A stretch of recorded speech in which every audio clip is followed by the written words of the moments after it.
ತನುವಿನ ಮನೆಗೆ ಬಾತಿಥಿ ಬಾತಿಥಿ ಬಾತಿಥಿ ತನುವಿನ ಮನೆಗೆ ಬಾತಿಥಿ ಬಾತಿಥಿ ಬಾತಿಥಿ ಆತ್ಮನ ರುಚಿಗೆ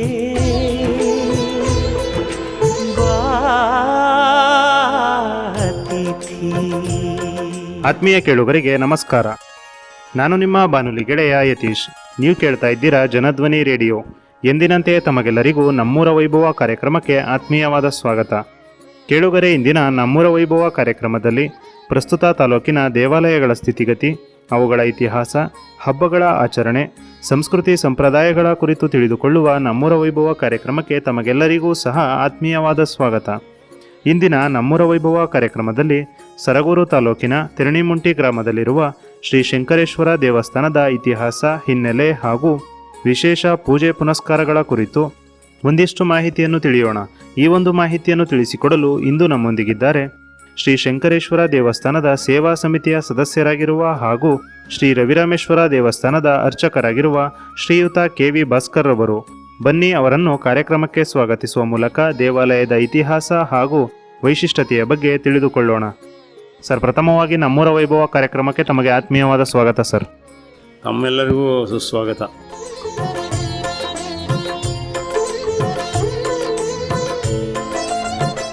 ಸರ್, ಪ್ರಥಮವಾಗಿ ತಮ್ಮ ಬಗ್ಗೆ ಒಂದು ಕಿರುಪರಿಚಯವನ್ನು ನಮ್ಮ ಕೇಳುಗರಿಗೆ ಮಾಡಿಕೊಡೋದಾದರೆ.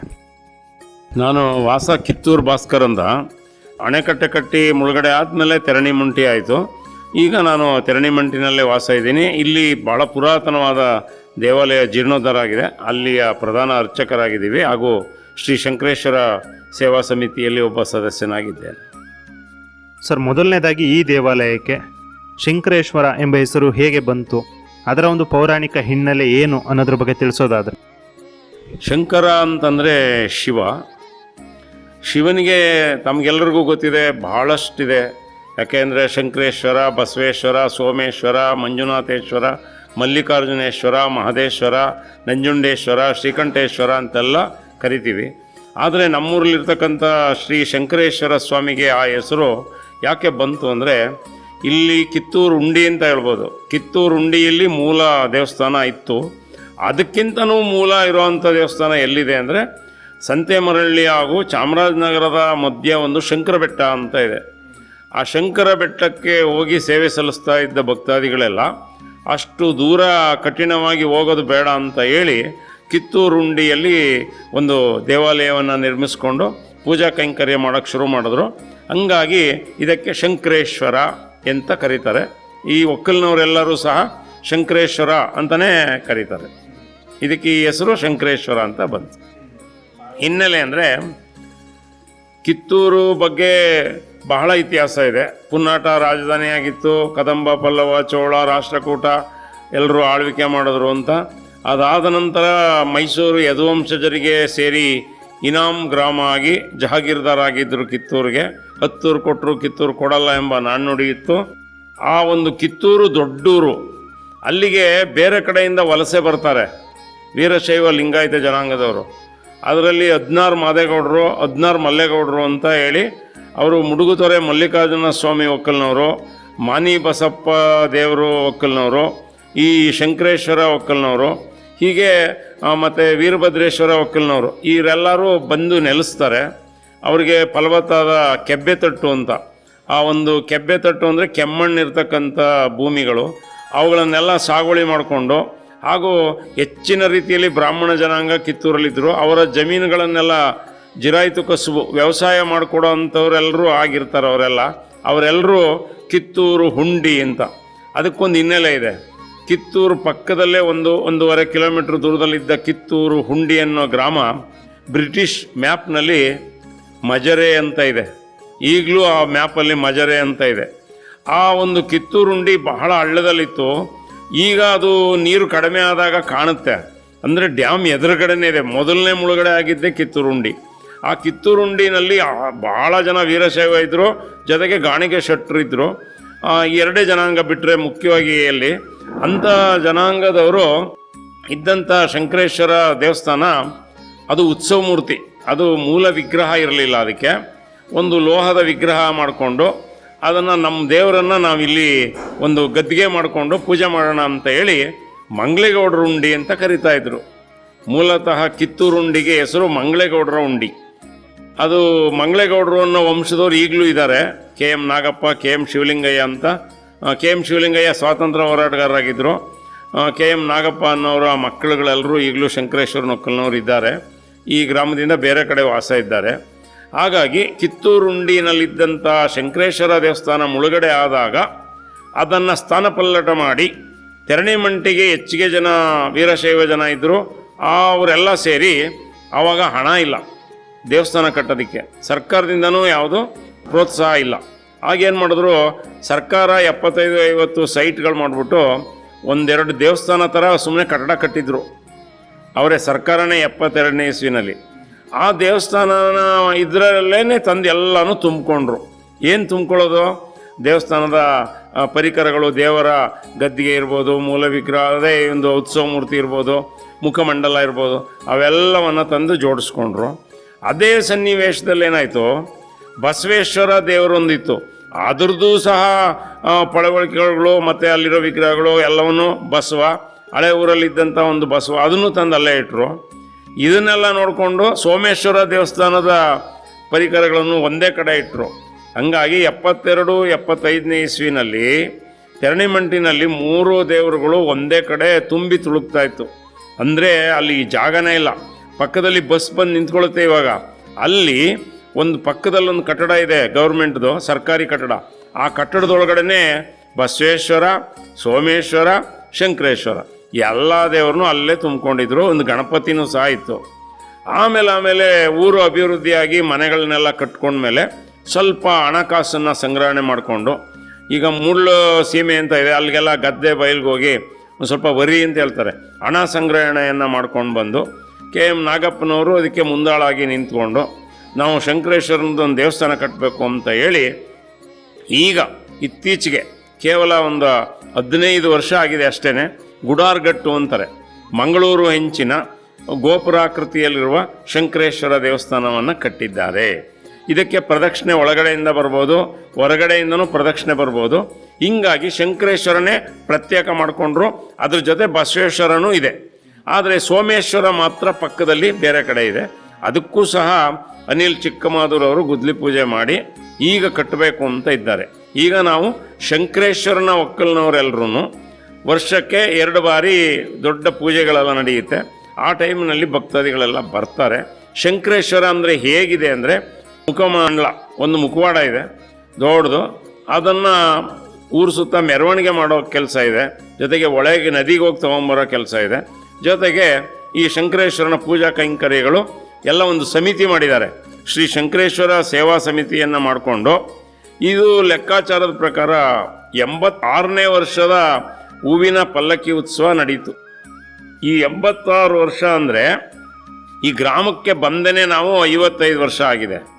ಇನ್ನು ಉಳಿದ ವರ್ಷಗಳು ಎಲ್ಲಿ ನಡೀತು ಅಂದರೆ ಕಿತ್ತೂರುಂಡಿನಲ್ಲಿ ಶಂಕರೇಶ್ವರ ಹೂವಿನ ಪಲ್ಲಕ್ಕಿ ಉತ್ಸವ ನಡೀತು. ಈ ಒಂದು ಪಲ್ಲಕ್ಕಿ ಉತ್ಸವ ಹೇಗೆ ನಡೀತು ಆವಾಗ ನಾನು ನೋಡಿದ್ದೆ ಅದನ್ನ. ಈಗ ನನಗೆ 65 ಆಗ್ತಾಯಿದೆ ವಯಸ್ಸು. ನಾನು ಆ ಒಂದು ಪುಷ್ಪ ಪಲ್ಲಕ್ಕಿ ಉತ್ಸವ ಹೇಗೆ ಅಂದರೆ, ಹೆಗಲ ಮೇಲೆ ಹೊತ್ಕೊಂಡು ಎಲ್ಲರೂ ಗುಜ್ಜು ಅಂತ ಅದರ ಮೇಲೆ ಬಾಳೆಪಟ್ಟೆನಲ್ಲಿ ಆ ಒಂದು ಪಲ್ಲಕ್ಕಿಯನ್ನು ಕಟ್ಟಿ ಅದಕ್ಕೆಲ್ಲ ಹೂವೆಲ್ಲ ಸಿಕ್ಕಿಸಿ ಕಿತ್ತೂರುಂಡಿನಲ್ಲಿ ಅದನ್ನು ಮೆರವಣಿಗೆ ಮಾಡ್ಕೊಂಡು ಬರೋದನ್ನು ನೋಡಿದ್ವಿ ನಾವು. ಕಿತ್ತೂರುಂಡಿಗೆ ಮಾತ್ರನೇ ಸೀಮಿತ ಆಗಿತ್ತು, ಜಾಸ್ತಿ ಕಿತ್ತೂರುವರೆಗೂ ಬರ್ತಿರಲಿಲ್ಲ. ಇಚ್ಚಿನ ದಿನದಲ್ಲಿ ಜನಸಂಖ್ಯೆ ಜಾಸ್ತಿ ಆದಮೇಲೆ ಕಿತ್ತೂರಿಗೂ ಬಂದು ಉತ್ಸವ ನಡೀತಾ ಇತ್ತು. ಇಲ್ಲೂ ವರಿ ಒಟ್ಟ ಅಂತ ತಗೋತಾರೆ, ವರಿ ಎಲ್ಲ ತಗೋತಾ ಇದ್ರು ಕಿತ್ತೂರಿನಲ್ಲೂ. ಈಗ ಚೆನ್ನಾಗಿದೆ. ಈ ತೆರಣಿಮಂಟಿಗೆ ಬಂದ್ಬಿಟ್ಟ ಮೇಲೆ ಹೊಸ ಗ್ರಾಮ ಆದಮೇಲೆ ಏನು ಬದಲಾವಣೆ ಆಯಿತು ಅಂದರೆ, ಶಂಕರೇಶ್ವರನ ಒಕ್ಕಲ್ನವರು ಅವರ ಮನೆ ದೇವರು ಶಂಕರ ಬೆಟ್ಟ ದೂರದಲ್ಲಿದ್ದಿದ್ದು ಗೊತ್ತು ಅವ್ರಿಗೆ. ಆದರೆ ತೆರಣಿಮಂಟಿಯಲ್ಲೇ ಪೂಜಾ ಕೈಂಕರ್ಯ ಎಲ್ಲ ಮಾಡಿ ಸೌಕರ್ಯಗಳನ್ನು ಮಾಡಿ ವಿಶೇಷ ಪೂಜೆಗಳನ್ನೆಲ್ಲ ಮಾಡಲಿಕ್ಕೆ ಇಷ್ಟಪಟ್ಟಾಗ ಸುತ್ತಮುತ್ತಲಿನ ನಾಮದಾರಿ ಗೌಡರು ಅಂತ ಹೇಳ್ತೀವಿ, ಅದು ಒಂದು ಜನಾಂಗ. ಅವ್ರಿಗೆಲ್ಲರಿಗೂ ಮನೆ ದೇವರು ಯಾವುದು ಅಂದರೆ, ಕೆಲವ್ರಿಗೆ ಶಂಕರೇಶ್ವರ ಸ್ವಾಮಿ ಮನೆ ದೇವರು. ಅವರು ಯಾವ್ಯಾವ ಊರಿಂದ ಬರ್ಬೋದು ಅಂದರೆ, ಕಾಳಿಹುಂಡಿ, ನಿಲುವಾಗಲು, ಮತ್ತು ನೇರಳೆ ಮಾಗುಡಿಲು, ಜೊತೆಗೆ ಕೂಲ್ಯ ಇಲ್ಲಿಂದ ಎಲ್ಲ ಬರ್ತಾರೆ. ಮತ್ತು ಕೆಲವರು ದೂರದಿಂದನೂ ಬರ್ತಾರೆ. ನಾಮದಾರಿ ಗೌಡರೆಲ್ಲ ಎಲ್ಲೆಲ್ಲಿ ವಾಸ ಇದ್ದಾರೋ, ಈಗ ಹಿರೇಹಳ್ಳಿ ಅಂತಾರೆ, ಮತ್ತು ಪೆಂಜಹಳ್ಳಿ ಅಂತಾರೆ, ಅಲ್ಲಿಂದನೆಲ್ಲ ಶಂಕರೇಶ್ವರ ಮಕ್ಕಳು ಎಲ್ಲೆಲ್ಲಿದ್ದಾರೆ ಅಲ್ಲಿಗೆಲ್ಲ ಪ್ರಿಂಟು ಅಂದರೆ ಈ ಒಂದು ಆಹ್ವಾನ ಪತ್ರಿಕೆ ಹೋಗುತ್ತೆ. ಜೊತೆಗೆ ಫೋನ್ ಕಾರ್ಯಕ್ರಮ ಇರುತ್ತಲ್ಲ, ಎಲ್ಲರಿಗೂ ಫೋನ್ ಮಾಡಿ ಕರೀತಾರೆ. ಹೆಚ್ಚಿನ ರೀತಿಯಲ್ಲಿ ಈಗ ಶಂಕರೇಶ್ವರ ಸ್ವಾಮಿ ನಾಮದಾರಿ ಗೌಡರ ಭಕ್ತಾದಿಗಳಿಂದ ಬಹಳ ವೈಭವವಾಗಿ ನಡೀಲಿಕ್ಕೆ ಕಾರಣ ಆಗಿದೆ ಅಂತ ಹೇಳ್ಬೋದು. ಯಾಕೆಂದರೆ ತೆರಣಿಮಂಟಿಲಿ ಇರುವಂಥ ವೀರಶೈವ ಲಿಂಗಾಯತ ಜನಾಂಗದವರಿಗೆ ಸೀಮಿತವಾಗಿತ್ತು. ಆವಾಗ ಹೆಚ್ಚಿಗೆ ವೈಭವವಾಗಿ ಮಾಡೋಕ್ಕಾಗ್ತಾ ಇರಲಿಲ್ಲ. ಈಗ ವಿಶೇಷವಾಗಿ ಅನ್ನದಾನನೇ ಒಬ್ಬರು ವಹಿಸ್ಕೋತಾರೆ. ಜೊತೆಗೆ ಏನಪ್ಪ ಅಂದರೆ ಅನ್ನದಾನದ ಜೊತೆಗೆ ಕೆಲವು ಸೇವೆಗಳಿದೆ. ಆ ಸೇವೆಗಳು ಆ ದೇವಸ್ಥಾನದಲ್ಲಿ ಯಾವುದೆಲ್ಲ ಸೇವೆಗಳಿದೆ ಅಂತಂದರೆ, ಅನ್ನದಾನ ಮತ್ತು ಆಹ್ವಾನ ಪತ್ರಿಕೆ ಪ್ರಿಂಟ್ ಮಾಡಿಸೋರು ಕೆಲವರೆಲ್ಲ ಇದ್ದಾರೆ. ಈ ಒಂದು ಶಂಕರೇಶ್ವರ ಸ್ವಾಮಿ ಉತ್ಸವ ವಿಜೃಂಭಣೆಯಾಗಿ ನಡಿಬೇಕಾದ್ರೆ ವಾದ್ಯಗೋಷ್ಠಿ ಭಾಳ ಮುಖ್ಯ. ಅದಕ್ಕೆ ನೋಡಿ, ಕೋಟೆಕೆರೆ ಅಂತ ಅಲ್ಲಿಂದ ವಾದ್ಯಗೋಷ್ಠಿಯನ್ನು ಕರೆಸೋವಂಥ ಸೇವಾಕರ್ತರೆಲ್ಲ ಇದ್ದಾರೆ. ಮತ್ತು ಪಟಾಕಿ ಸೇವಾರ್ಥ, ಮದ್ದು ಗುಂಡು ಪಟಾಕಿಯನ್ನು ಸೇವೆಯನ್ನು ಮಾಡಿಸೋವಂಥವ್ರದ್ದೇ ಒಂದು ಗುಂಪಿದೆ ಸೇವೆದಾರರದು. ಮತ್ತು ಜೊತೆಗೆ ಈ ಒಂದು ಶಂಕರೇಶ್ವರ ಸ್ವಾಮಿ ಉತ್ಸವಕ್ಕೆ ಕಳೆಗೂಡೋದು ಅಂತಂದರೆ ವೀರಗಾಸೆ. ಆ ವೀರಗಾಸೆ ಅನ್ನೋದು ಬಹಳ ಕಳೆಗಟ್ಟುತ್ತೆ. ಇದು ವೀರಭದ್ರನ ಅವತಾರ ಕುಣಿತ. ಈ ಆರ್ಗೆ ಆಗಲಿ ನೃತ್ಯ ನೋಡೋದಕ್ಕೆ ತುಂಬ ಇಷ್ಟ ಆಗುತ್ತೆ. ಹಂಗೆ ಅದರಲ್ಲೂ ವಾದ್ಯಕ್ಕೆ ತಕ್ಕಂಗೆ ಕುಣಿಯುವಂಥ ವೀರಗಾಸೆ ಕುಣಿತವನ್ನು ಇಲ್ಲಿ ಬಹಳ ವಿಶೇಷವಾಗಿ ನಡೆಸ್ತಾರೆ. ಅದರ ಒಕ್ಕಲ್ನವರೇನೆ, ತಮ್ಮಡಿಗಳ ಒಕ್ಕಲ್ನವರೇನೆ, ಶಿವಾರ್ಚಕರ ಗುಂಪೇನೆ ವೀರಗಾಸೆಯನ್ನು ಕುಣಿತಾರೆ. ಅದು ಅವ್ರದ್ದೇ ಒಂದು ಕುಟುಂಬನೂ ಸಹ ಇದೆ ವೀರಗಾಸೆದು. ಅದರ ಬಗ್ಗೆ ಒಂಚೂರು ಹೇಳೋದು ಅಂದರೆ, ಶಿವ ಕೋಪ ಬಂದು ವೀರಭದ್ರನ ಅವತಾರ ತಾಳಿದ ಅವತಾರವೇ ಈ ಒಂದು ವೀರಗಾಸೆ, ಕಾಸ ಕಟ್ಟೋದು ಅಂತಲೂ ಕರೀತಾರೆ ಅದಕ್ಕೆ. ಯಾವುದೇ ಮದುವೆ ಸಮಾರಂಭದಲ್ಲಿ, ಗೃಹಪ್ರವೇಶ ಸಮಾರಂಭದಲ್ಲಿ ಅವರು ಬಂದು ಕುಣಿತವನ್ನು ಕುಣಿದು 2 ಖಡ್ಗ ಹೇಳಿ ಆ ಒಂದು ಪ್ರವೇಶ, ಮನೆಗೆ ಅಥವಾ ದೇವಾಲಯಕ್ಕೆ ಪ್ರವೇಶ ಮಾಡಿದ್ರೆ ಅದು ಶುದ್ಧಿ ಆಯಿತು ಅಂತ ಅರ್ಥ. ಹಂಗಾಗಿ ಆ ವೀರಗಾಸೆ ಅವರಿಗೆ ಪಾದ ಪೂಜೆ ಮಾಡ್ತಾರೆ, ಅವರಿಗೆ ಎಲ್ಲ ಪಡಿ ಎಲ್ಲ ಕೊಡ್ತಾರೆ. ಇದು ನಡೀತಾ ಇದೆ.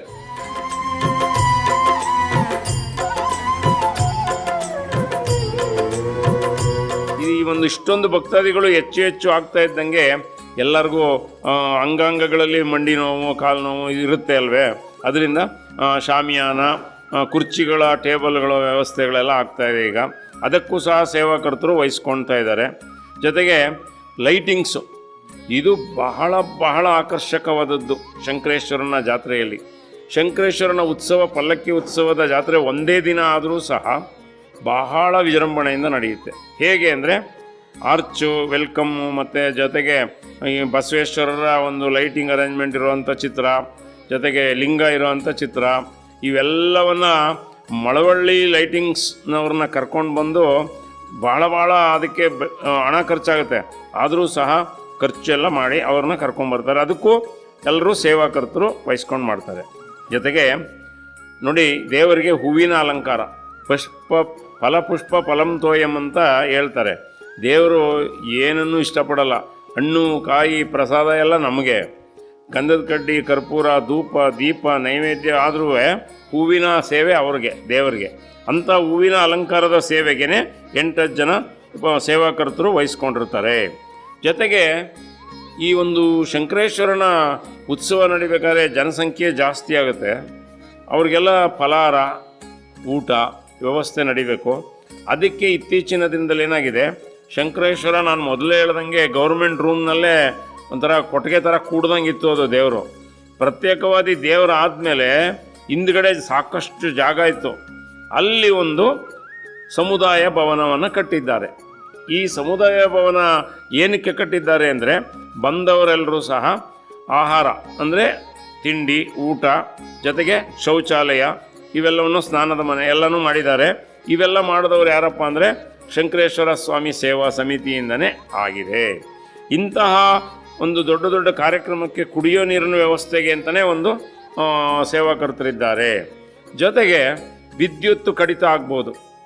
ವಿದ್ಯುತ್ ಕಡಿತ ಆದಾಗ, ಈ ಒಂದು ತೆರಣಿಮಂಟಿ ಗ್ರಾಮದಲ್ಲಿ ಪವರ್ ಕಟ್ ಆದಾಗ ಕತ್ತಲೆ ಆಗ್ಬಿಡುತ್ತೆ. ಅದಕ್ಕೆ ಏನು ಮಾಡಿದ್ದಾರೆ, ಜನ್ರೇಟ್ರ್ ವ್ಯವಸ್ಥೆಯನ್ನು ಸಹ ಮಾಡಿದ್ದಾರೆ. ಈಗ ಆ ಜನರೇಟರ್ ವ್ಯವಸ್ಥೆಗೂ ಸಹ 8-10 ಜನ ಭಕ್ತಾದಿಗಳು ಒಂದು ಗ್ರೂಪ್ ಮಾಡಿಕೊಂಡು ಅದನ್ನು ಸೇವೆಯನ್ನು ವಹಿಸ್ಕೋತಾರೆ. ಜೊತೆಗೆ ಉತ್ಸವಕ್ಕೆ ಟ್ರಾಕ್ಟ್ರು, ಅಂದರೆ ಎಲ್ಲರೂ ಹೆಗಲ ಮೇಲೆ ಹೊರ್ತಾಯಿದ್ರು. ಚಪ್ಪಲ್ ಹಾಕ್ಕೊಳ್ದೇ ಓಡಾಡೋದು ಕಷ್ಟ ಈಗಿನ ಒಂದು ಆರೋಗ್ಯ ದೃಷ್ಟಿನಲ್ಲಿ. ಅದಕ್ಕೆ ಏನು ಮಾಡ್ತಾರೆ, ಹೆಗಲ ಮೇಲೆ ಹೊತ್ಕೊಂಡು ಹೋಗೋದು ಕಷ್ಟ ಅಂತ ಹೇಳಿ ಟ್ರಾಕ್ಟ್ರ್ ಮೇಲೇ ಶಂಕರೇಶ್ವರನ ಉತ್ಸವ ಪಲ್ಲಕ್ಕಿ ಉತ್ಸವನ ಇಟ್ಟು ಮೆರವಣಿಗೆ ಮಾಡಿ ನದಿಯಿಂದ ಬರೋದು ಉತ್ಸವ ಮಾಡೋದೆಲ್ಲ ಮಾಡ್ತಾ ಇದ್ದಾರೆ. ಜೊತೆಗೆ ಇಲ್ಲಿ ಡೀಸೆಲ್ ಖರ್ಚಾಗುತ್ತೆ.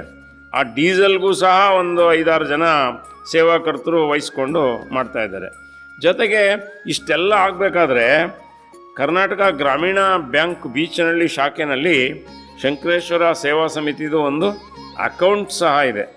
ಇದು ಯಾಕೆ ಅಂದರೆ ಭಕ್ತಾದಿಗಳಿಗೆ ಪಾರದರ್ಶಿಕೆಯಿಂದ ಕೆಲಸ ಮಾಡಬೇಕಲ್ಲ, ಅದಕ್ಕೆ ಹಣಕಾಸಿನ ವ್ಯವಸ್ಥೆ ಬಹಳ ಪಾರದರ್ಶಿಕೆಯಿಂದ ಕೂಡಿದೆ. ಅದಕ್ಕಾಗಿ ಕರ್ನಾಟಕ ಗ್ರಾಮೀಣ ಬ್ಯಾಂಕ್ ಬೀಚನಹಳ್ಳಿ ಶಾಖೆಯಲ್ಲಿ ಒಂದು ಅಕೌಂಟ್ ಸಹ ಹೊಂದಿದೆ. IFSC ಕೋಡು ಹಾಗೂ QR ಕೋಡನ್ನು ಸಹ ಹೊಂದಿದೆ. ಯಾರೂ ಸಹ ಹುಂಡಿ ಒಳಗಡೆ ಹಾಕಿ ಅದು ಕಳ್ತನ ಆಗುತ್ತೆ ಅನ್ನೋ ಭಯ ಪಡಬೇಕಾಗಿಲ್ಲ. QR ಕೋಡು ಬ್ಯಾಂಕ್ ಮೂಲಕ ಕಟ್ಬೋದು. ಹಾಗೆಯೇ ನಾವೆಲ್ಲ ಕಮಿಟಿಗೆ ಸೇರಿದ ಮೇಲೆ ನಮ್ಮ ರವಿರಾಮೇಶ್ವರದಲ್ಲಿದ್ದಂಗೆ ಇಲ್ಲೂ ಶಾಶ್ವತ ನಿಧಿ ಮಾಡಿ ಅಂತ ಹೇಳಿದ್ವಿ ನಾವು. ಇದು FD ಇರಲಿ ಅಂತ. ನಾನೇ ಮೊದಲನೇದಾಗಿ ಒಂದು 10,000 ರೂಪಾಯಿನ ಅಲ್ಲಿಗೆ ಶಾಶ್ವತ ನಿಧಿಗೆ ಕೊಟ್ಟಾಗ ವರ್ಷದಲ್ಲಿ ಅದರ ಬಡ್ಡಿ ಹಣದಲ್ಲಿ ಎಣ್ಣೆಗೆ ಖರ್ಚು ಮಾಡಿ ಅದು ನಮ್ಮ ಸೇವೆ ಇರಲಿ ಅಂತೆಲ್ಲ ಹೇಳಿದ್ವಿ. ನಾನು ಕೊಟ್ಟ ತಕ್ಷಣವೇ ಇನ್ನೂ ಒಂದು 2-3 ಜನ ಕಟ್ಟಿದ್ದಾರೆ. ಎಲ್ಲ ಒಂದು 25,000 FD ಆಗುವ ಮಟ್ಟದಲ್ಲಿ ಇದೆ. ಅದು ಸಹ ಚೆನ್ನಾಗಿ ನಡ್ಕೊಂಡು ಹೋಗ್ತಾ ಇದೆ. ಇಷ್ಟೆಲ್ಲ ಆದ್ರೂ ಈ ಶಂಕರೇಶ್ವರ ದೇವಸ್ಥಾನದ ಪೂಜಾ ಕೈಂಕರ್ಯಗಳಿಗೆ ತಮ್ಮಡಿಗಳ ಒಕ್ಕಲಿದೆ. ಅವರು ಸರದಿ ಪ್ರಕಾರ ಪೂಜೆ ಮಾಡ್ಕೊಂಡು ಹೋಗ್ತಾರೆ. ಯಾಕಂದರೆ ಅರ್ಚಕಸ್ಯ ಪ್ರಭಾವೇನ ಶಿಲಾ ಭವತಿ ಶಂಕರಃ ಅಂತ ಒಂದು ಶ್ಲೋಕ ಇದೆ. ಅರ್ಚಕರು ನಗುತ್ತಾ ಪೂಜೆಯನ್ನು ಮಾಡಿದಾಗ ಅವರ ಮುಖದಲ್ಲೇ ಭಗವಂತನನ್ನು ಕಾಣ್ಬೋದಂತೆ ನಾವು. ಆದ್ದರಿಂದ ಇಲ್ಲಿ ಶಂಕರಲಿಂಗಪ್ಪ ಅಂತ ಇದ್ದರು. ಅವರು ಸರಗೂರಿನಲ್ಲಿ ವಾಸ ಇದ್ದರು. ಅವರು ಈ ಯಂತ್ರ ಬರೆಯೋದು, ಈ ಬಾಲಗ್ರಹಕ್ಕೆ ಚೀಟ್ ಬರೆಯೋದು ಎಲ್ಲ ಮಾಡ್ತಾಯಿದ್ರು. ಅವರು ಸಹ ಈ ದೇವಸ್ಥಾನಕ್ಕೆ ಪೂಜೆ ಮಾಡ್ತಾಯಿದ್ರು. ಅವರ ಬ್ರದರ್, ಅವರ ಅಣ್ಣನೋ ತಮ್ಮನೋ ಒಬ್ಬರು ಕೆಂಪಣ್ಣ ಅಂತ, ಅವರು ಸಹ ಪೂಜೆ ಮಾಡ್ತಾಯಿದ್ರು. ಅವರು ಶಂಕರೇಶ್ವರನ ಒಕ್ಕಲ್ನವರೇ ಪೂಜೆ ಅವರೇ ನಡ್ಸ್ಕೊಂಡು ಹೋಗ್ತಾಯಿದ್ರು. ಹೀಗೆ ಮಾಡ್ತಾ ಇದ್ದಂಗೆ ಎರಣಿಮಂಟಿಗೆ ಬಂದ ಮೇಲೆ ಈಗಲೂ ನಾಗರಾಜು ಪಾಪಣ್ಣ ಅಂತ ಇದ್ದಾರಿಬ್ಬರು. ಅವರು ಜಯಶಂಕರ ಅಂತ ಅವ್ರ ಹೆಸರು. ನಾಗರಾಜು ಜಯಶಂಕರ ಇಬ್ಬರೂ ಸರದಿ ಪ್ರಕಾರ ಪೂಜೆಯನ್ನು ನಡೆಸ್ಕೊಂಡು ಹೋಗ್ತಾರೆ. ವಿಶೇಷವಾಗಿ ನಾನು ಮೊದಲೇ ಹೇಳ್ದಂಗೆ ಇನ್ನೊಂದು 2 ದೇವ್ರನ್ನ ಕೂಡ್ಬಿಟ್ಟಿದಾರಲ್ಲ, ಬಸವೇಶ್ವರ ಹಾಗೂ ಸೋಮೇಶ್ವರ. ಆ ದೇವ್ರಿಗೆ ಪೂಜೆ ಮಾಡೋವಂಥವ್ರು ಸಹ ಅದೇ ದೇವಾಲಯದಲ್ಲಿ ಆ ಕಡೆ ಪಕ್ಕದಲ್ಲಿದೆ. ಅಲ್ಲಿ ಸೋಮೇಶ್ವರ ದೇವಸ್ಥಾನಕ್ಕೆ ಅರ್ಚಕರ ಕುಟುಂಬ ದೇವಣ್ಣ ಅಂತಿದ್ರು. ಅವ್ರ ಮಗ ಗಣೇಶ್ ಅಂತ ಇದ್ದರು. ಅವ್ರ ಮಕ್ಕಳುಗಳು ಅರ್ಚಕ ಗಣೇಶ್ನವರ ಮಕ್ಕಳುಗಳು ಆ ಪೂಜೆಯನ್ನು ನಡೆಸ್ಕೊಂಡು ಹೋಗ್ತಾರೆ. ಈ ಶಂಕರೇಶ್ವರನಿಗೆ ಮಾತ್ರ ಕೆಂಪಣ್ಣವರ ಮಕ್ಕಳು ನಾಗರಾಜು ಹಾಗೂ ಜಯಶಂಕರ್ ಅವರು ಪೂಜಾ ಕೈಂಕರ್ಯ ನಡೆಸ್ಕೊಂಡು ಹೋಗ್ತಾರೆ. ನಿತ್ಯ ಪೂಜೆ ನಡೀತಾ ಇದೆ.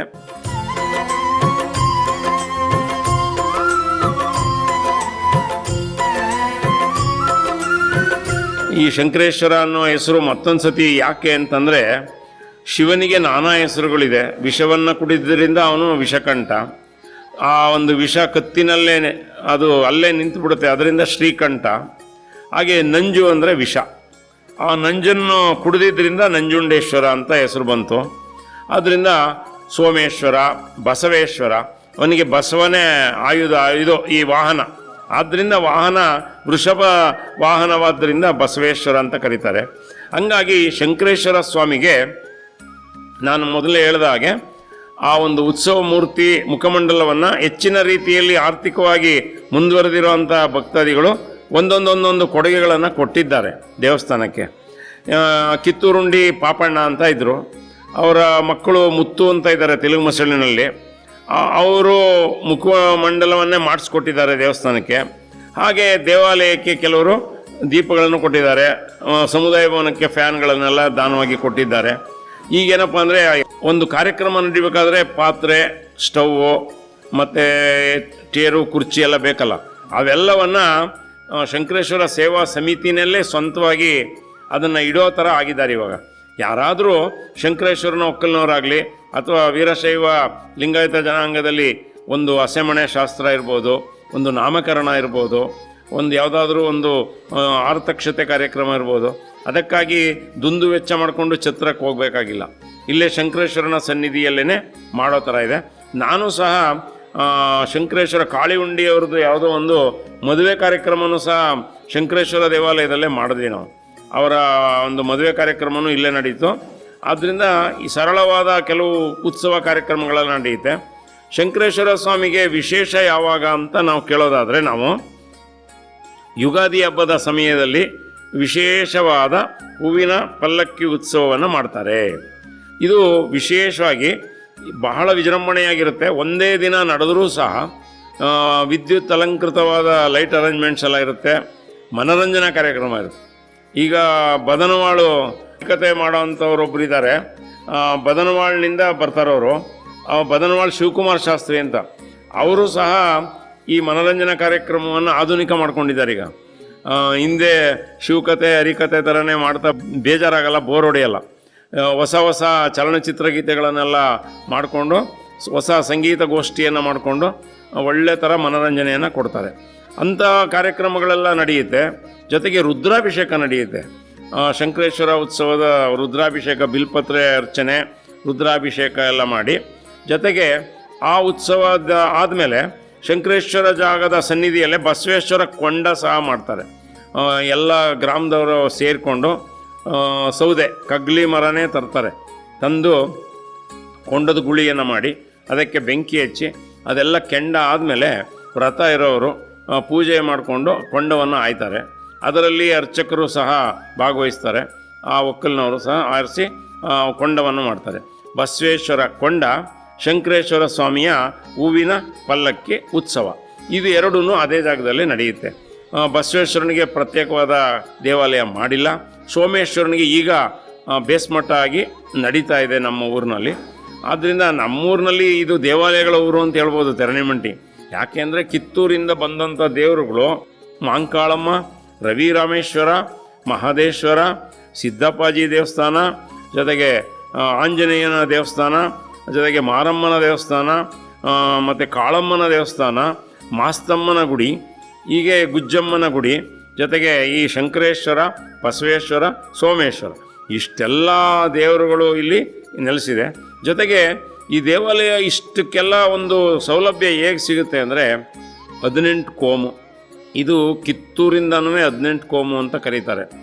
18 ಕೋಮು, 18 ಜಾತಿ ಕೋಮು ಇರೋವಂಥ ಊರು ಕಿತ್ತೂರು. ಅದರಲ್ಲಿ ಎಲ್ಲ ಕಡೆಗೂ ಸ್ಪ್ರೆಡ್ ಆಯಿತು. ಮುಳುಗಡೆ ಆದಾಗ ಹೊಸ ಹೊಸ ಗ್ರಾಮಗಳಾಯಿತು. ಬಸಾಪುರ, ನಂಜಿನಾಥ್ಪುರ, ಕಳಸೂರು, ತಿಲಗಮಸಳ್ಳಿ, ಎಲ್ಲ ಕಡೆಗೂ ಊರು ಬದಲಾವಣೆಗಳಾಯಿತು. ಆದರೂ ಸಹ ತೆರಣಿಮಂಟಿನಲ್ಲಿ ಮಾತ್ರ ಎಲ್ಲ ಜನಾಂಗ ಇದ್ದಾರೆ. ಭಾಳ ವಿಶೇಷವಾಗಿದೆ ಈ ಊರು. 3 ಕಡೆ ಪರ್ಯಾಯ ದ್ವೀಪ ಇದ್ದರೂ ಈ ದೇವಸ್ಥಾನ ಬಹಳ ಪ್ರಸಿದ್ಧಿಯಾಗಿದೆ. ಹೇಗೆ ಅಂದರೆ ವೀರಶೈವ ಲಿಂಗಾಯತರು ಮತ್ತು ಆದಿ ಕರ್ನಾಟಕ ಜನಾಂಗದವರು ಹೆಚ್ಚಿನ ಸಂಖ್ಯೆಯಲ್ಲಿದ್ದಾರೆ. ಪರಿವಾರ ನಾಯಕರಿದ್ದಾರೆ, ಕುಂಬಾರರ ಜನಾಂಗದವರಿದ್ದಾರೆ, 24 ಮನೆ ತೆಲುಗು ಶೆಟ್ಟರ ಜನಾಂಗದವರು ಇದ್ದಾರೆ, ಮುಸ್ಲಿಮ್ಸು ಸಹ ಒಂದು 8-10 ಮನೆಗಳಿವೆ. ಜೊತೆಗೆ ಕುರುಬಗೌಡರು ಅಂತಾರೆ, ಆಲ್ಮತ ಗೌಡರು ಸಹ ಇದ್ದಾರೆ. ಜೊತೆಗೆ ಗಾಣಿಗ ಶೆಟ್ಟರು ಇದ್ದಾರೆ, ಬ್ರಾಹ್ಮಣ ವರ್ಣದವರು 1-2 ಒಕ್ಕಲು ಇದ್ದಾರೆ. ಜೊತೆಗೆ ಇಲ್ಲಿ ಮಡಿವಾಳ ಶೆಟ್ಟರು, ಬಟ್ಟೆಯನ್ನು ಮಡಿ ಮಾಡುವಂಥ ಜನಗಳು ಇದ್ದಾರೆ. ಹೀಗೆ ಅಕ್ಕಸಾಲಿಗರು ಅಂದರೆ ಚಿನ್ನ ಬೆಳ್ಳಿ ಕೆಲಸ ಮಾಡುವಂಥ ವಿಶ್ವಕರ್ಮ ಜನಾಂಗದವರು ಇದ್ದಾರೆ. ಜೊತೆಗೆ ಮರಗೆಲಸ ಮಾಡುವಂತಹ ಶಿವಾಚಾರ್ಯರು ಅಂತ ಹೇಳ್ತಾರೆ, ಅವರು ಲಿಂಗ ಮತ್ತು ಜನಿವಾರ ಎರಡನ್ನೂ ಅನ್ವಯ ಮಾಡ್ತಾರೆ. ಅವರು ಸಹ ಒಂದಷ್ಟು ಒಕ್ಕಲುಗಳಿದ್ದಾರೆ. ಜೊತೆಗೆ ಇನ್ನೊಂದು ಕಬ್ಬಿಣ ಕೆಲಸ ಮಾಡುವ ಬಡಗಿಗಳು, ಇವು ಕಮ್ಮಾರರು ಅಂತ ಹೇಳ್ತೀವಿ, ಅವರು ವಿಶ್ವಕರ್ಮ ಜನಾಂಗದವರು, ಓಜಿಗಳು ಅಂತ ಕರೀತಾರೆ, ಅವರು ಸಹ ಆಚಾರ್ಯರು, ಒಂದಷ್ಟು ಒಕ್ಕಲುಗಳಿದ್ದಾರೆ. ಇಷ್ಟೆಲ್ಲ ಜನಾಂಗದಿಂದ ಕೂಡಿ 3000 ಪ್ರಜಾಸಂಖ್ಯೆನೇ ಬಂದಿದೆ ಇವಾಗ ಈ ಊರಿಗೆ. ಅಷ್ಟೊಂದು ಮನೆ 350-400 ಮನೆಗಳೆಲ್ಲ ಆಗಿವೆ. ಇದು 80 ಎಕರೆ ಜಾಗದಲ್ಲಿ ಗ್ರಾಮ ಠಾಣ ಭಾಳ ದೊಡ್ಡದಾಗಿದೆ. ಅದರಲ್ಲಿ 60 ಎಕರೆ ಅಷ್ಟು ಮನೆಗಳೆಲ್ಲ ಆಗಿದೆ. ಇನ್ನೂ 20 ಎಕರೆ ಜಾಗಗಳು ಖಾಲಿ ಇವೆ. ಅಲ್ಲೂ ಸಹ ಮನೆಗಳನ್ನ ಮಕ್ಕಳುಗಳು ಒಂದು ಏನು ಅಂದರೆ ಜನಸಂಖ್ಯೆ ಬೆಳೀತಾ ಇದ್ದಂಗೆ ಮನೆಗಳನ್ನು ಕೊಡಿ ಅಂತ ಕೇಳ್ತಾ ಇದ್ದಾರೆ. ಹಾಗೆ ಶಂಕರೇಶ್ವರನ ಪವಾಡಗಳೇನಪ್ಪ ಅಂತಂದರೆ, ಶಂಕರೇಶ್ವರನ ಒಕ್ಕಲಿನವರು ಪೂಜೆಗೆ ಎಲ್ಲೇ ಇದ್ದರೂ ಸಹ ಟ್ರಾಕ್ಟ್ರುಗಳು ವಾಹನ ಮಾಡ್ಕೊಂಡು ಬಂದ್ಬಿಡ್ತಾರೆ. ನಮ್ಮ ಮನೆ ದೇವರು ಇದು, ಅದರಲ್ಲೂ ನಾಮದಾರಿ ಗೌಡರು ಹೆಚ್ಚಿಗೆ ಸಂಖ್ಯೆಯಲ್ಲಿ ಬಂದು ಅದಕ್ಕೆ ಪಾಲ್ಗೊಳ್ತಾರೆ, ಎಲ್ಲ ಬಂದು ಮಾಡ್ತಾರೆ. ಈಗ ನಾವು ಶಂಕರೇಶ್ವರ ಶಿವ ಅಂದಾಗ ಶಿವ ಬಡವರಿಗೆ ಬಹಳ ಆರಾಧ್ಯ ದೈವ. ಯಾಕೆ ಅಂದರೆ ಶಿವನ ಬಗ್ಗೆ ನಾವು ಹಲವಾರು ಮೂಲ ಕಥೆಗಳಿದೆ. ಅವನು ಮೇಲ್ಜನ ಕೀಳು ಜನ ಅಂತ ಇಲ್ಲ. ಇಲ್ಲಿ ವಿಶ್ವಮಾನವ ಸಂಕೇತವನ್ನು ಸಾರುತ್ತೆ ಶಿವ. ಶಿವ ಅಂತಂದರೆ ಅರ್ಥ ಶುಭ ಅಂತ. ಆ ಶಿವ ಅನ್ನೋ ಪದಕ್ಕೆ ಶುಭ ಅಂದಾಗ ಬೇಡರ ಕಣ್ಣಪ್ಪನಿಗೇ ಅವನು ಒಲಿದ. ಹಾಗೆ ಮತ್ತು ಹೇಮರೆಡ್ಡಿ ಮಲ್ಲಮ್ಮ, ಅಕ್ಕ ಮಹಾದೇವಿ ಇವರೆಲ್ಲ ಶಿವನ ಭಕ್ತರಾಗಿದ್ದಾರೆ. ಅದರಿಂದ ಮಲ್ಲಮ್ಮನ ಪವಾಡ ಅಂತಲೇ ಕಥೆ ಇದೆ. ಹಾಗೆ ಶಿವನಿಗೆ ಹಲವಾರು ಹೆಸರುಗಳಿದೆ, ತುಂಬಾ ಹೆಸರುಗಳಿದೆ. ಅವನು ಭಾಳ ಸರಳವಾದ ಉಡುಗೆ ಶಿವಂದು. ಚರ್ಮಾಂಬರ, ಮೈಗೆಲ್ಲ ವಿಭೂತಿ ಬೂದಿಯನ್ನು ಬಳ್ಕೊಂಡಿರ್ತಾನೆ. ಸ್ಮಶಾನದಲ್ಲಿ ಸದಾ ಅಲ್ಲೇ ವಾಸ ಇದ್ದಾನೆ ಅಂತಾರೆ. ಯಾಕೆ ಅಂದರೆ ಗಿರಿಜಾ ಕಲ್ಯಾಣದಲ್ಲಿ ಬರುತ್ತೆ. ಗಿರಿಜೆ ಅವಳು ನನ್ನನ್ನು ಮದುವೆ ಆಗದೆ ಇರಲಿ ಅಂತ ಬೇಕಾದಷ್ಟು ಶಿವ ಅಡಚಣೆಗಳನ್ನು ತೋರಿಸ್ತಾನೆ. ನಾನೇನು ಪೀತಾಂಬರ ಯಾವುದೋ ಒಡವೆಗಳನ್ನು ಹಾಕ್ಕೊಂಡಿಲ್ಲ ನಾನು ಅಂತೆಲ್ಲ ಹೇಳ್ತಾನೆ. ಆದರೂ ನಾನು ಶಿವನ್ನೇ ಮದುವೆ ಆಗಬೇಕು ಅಂತಳವಳು. ಆದ್ದರಿಂದ ಶಿವ ಭಕ್ತರಿಗೆ ಅನುಗ್ರಹ ಕೊಡ್ತಾನೆ. ಅದರಿಂದ ಸ್ತೋತ್ರ ಪ್ರಿಯನೂ ಅಲ್ಲ, ವೇದ ಪ್ರಿಯನೂ ಅಲ್ಲ ಶಿವ, ಭಕ್ತಿ ಪ್ರಿಯ ಅಂತ ಹೇಳ್ಬೋದು ಈ ಸಂದರ್ಭದಲ್ಲಿ.